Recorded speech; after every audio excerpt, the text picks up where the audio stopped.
Now, how about this matchup, Shane? Big one in the SEC West. Texas A&M going on the road to Ole Miss. It's going to be an ESPN night game. You got to know those fans are going to be rowdy down there in Oxford. College game day is on location. That just adds hype to the contest. And something that I hit on the last episode, we still have not seen anyone really emerge to be the Heisman front runner. And we know Matt Corral firmly entrenched in that discussion. But I think he needs another big-time game here, nationally televised, going up against probably the nation's number 2 defense here that just limited Bo Nix and this Auburn team to, what was it, three points in the game. Mm-hmm. If Matt Corral has himself a huge performance here, that's clearly going to be the recipe for Ole Miss. I don't even know if you call it an upset. I mean, it's basically a pick'em type game, but this is, I think, how you get back into that Heisman frontrunner discussion after dropping the Auburn game. And I think it's all there for the Ole Miss Rebels. While, again, the Aggies, man, they're still fighting for their SEC West lives. Alabama certainly looks beatable, if you bring your A game. So Texas A&M's got to keep winning. They can still make it a trip to Atlanta to face the Georgia Bulldogs in the SEC championship game.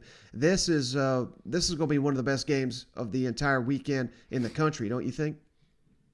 Absolutely, man. This and it's just you're catching the teams at the right time. I truly believe Texas A&M is just, golly, if they could redo a few things, you know what I'm saying? Right. I mean, we're talking about them like we're talking about Georgia or Alabama.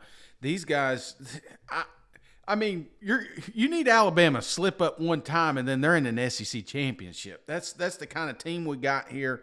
And you do that by playing teams like Ole Miss and not making it a ball game. Don't do like you did in weeks past and let a team stick around, because you let Lane Kiffin stay within a possession or two of you, then you might as well just call it quits, because he'll find a way to get those scores. That's the way Ole Miss plays. Matt Corral seems like he's getting healthier. The defense seems like they stepped up last week. I mean, that's one of those X factors. Hell, if you got the Ole Miss defense stepping up, then they can beat just about anybody. But the fact of the matter is Texas A&M defense is legit. They're going to have their hands full this week, but this is going to be probably the toughest defense they've played this year, man. Mm-hmm. Now, if Ole Miss does have success, which, who knows if they will or not, going up against this defense, what's the recipe, do you think, for the Aggies to – I'd hate to think you want to get in a shootout with Matt Corral, although we've seen Zach Calzada do it with Bryce Young, and he outdueled him. But last week, Malik Willis, who a lot of people got as a top NFL draft pick, I mean, they made him look pretty average. And now you got Zach Calzada coming into town. Mm-hmm. I don't know. And can you even run him? I mean, he's getting banged up left and right. We all know he's a warrior, but this one feels like you got to lean on that offensive line, that running game, limit Matt Corral's touches. That's got to be the key to success for the Aggies, don't you think? Well, yeah. That's obvious. Or that, or get Calzada hurt, and just let him come back and win. Did you see that? Did you see that? I can't remember who put it out. I think it was like Fox or something like that. And they said, they're talking about he got hurt during Alabama when it was close. He comes back and wins that game. He gets hurt when it's 3-3 at Auburn. He comes back and destroys them. So the key is just let your quarterback get hurt at some point during this game so he can win. No, I don't think that's the answer, Mike. I think you're right. I think you're finding that running game. That's the key with Texas A&M. It's just when you got all your running backs hitting, it just opens up those passing lanes. You want to keep Calzada off the grass, man. I mean, that's the whole goal here.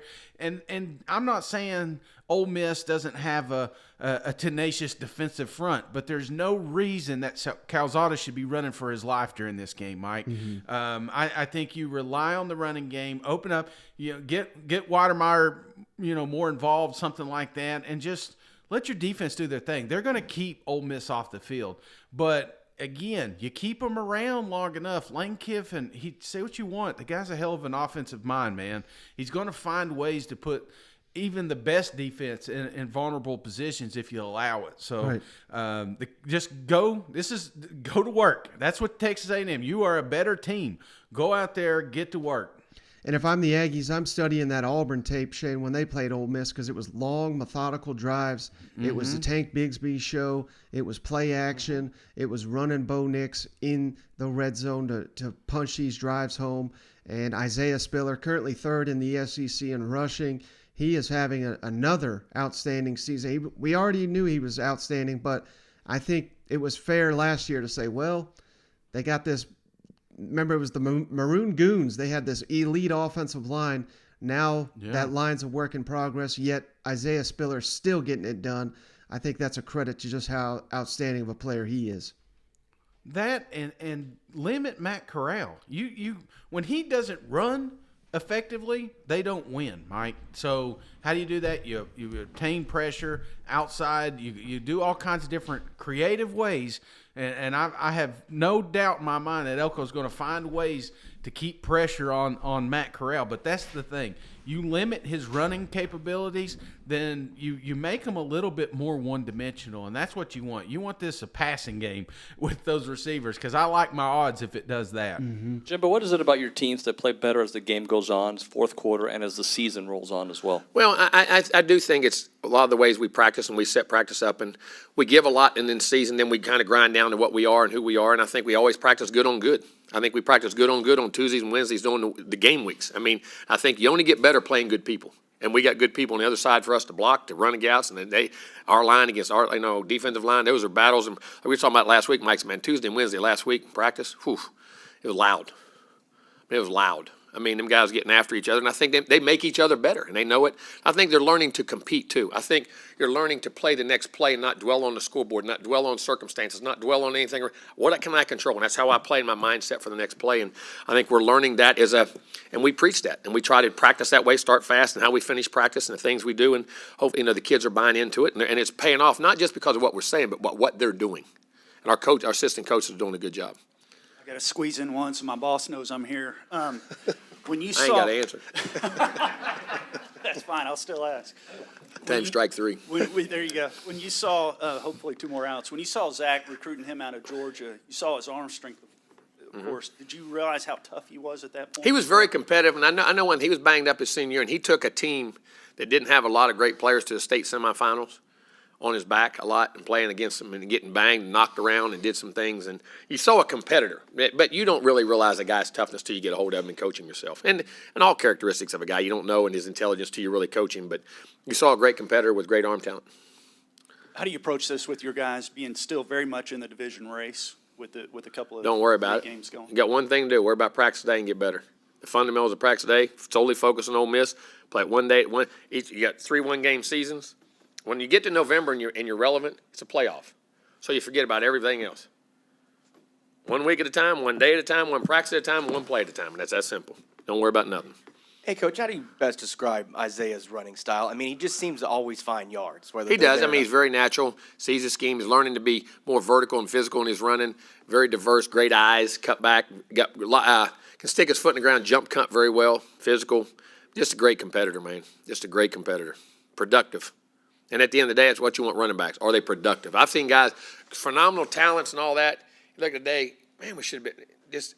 They're not as productive. He's productive. At the end of the day, all players. What's your talent level? What's your production level? The way I look at them. Here's my talent. Here's my production. Is it above my talent? Is it below my talent? Why is it below it? What raises it above it? And his is above. And I don't mean he's very talented. I don't mean that, but he's productive, man. When you look at A&M's defense, is there any specific unit that stands out to you, or is it just kind of a whole team effort sort of thing? It really looks like when you watch NFL defenses, where basically everybody's a really good player, that looks right. A lot of times you watch, you go to play somebody, you can tell right away after a few series, okay, this player shows up as, a weak link, or this player is short, or, they got a small D tackle, something like that, that this is, I was watching it thinking like, okay, Jimbo, figured out from Coach Saban, recruit the best defensive players in the country, get them on your team, and, helps you be a really good head coach. And that's what these guys have, really, really special players that are dominant. Playing with Matt Corral, is this a situation where time and rest between games are allowing him to get better, or is it just going to be that way the rest of the year with back-to-back-to-back games left on the schedule? I hope not. The problem is it's not like there's a bye, sitting in there. So he kind of has re-aggravated it, every Saturday. So, I think this week will be very similar to last week, but hopefully eventually that's not the case. And of course, with game day coming to town, if it was up to you, who would be the celebrity guest picker? Well, it'd be Katy Perry. I mean, that's a no-brainer if you read my Twitter. But I just like when things have worked before, like when coaches come up with plays and they want to run a play. I said, okay, well, can you show me it being run before? Well, I've seen this script before in this movie where Katy Perry shows up and Ole Miss wins. So I was on the other side of it. So worked before, let's do it again.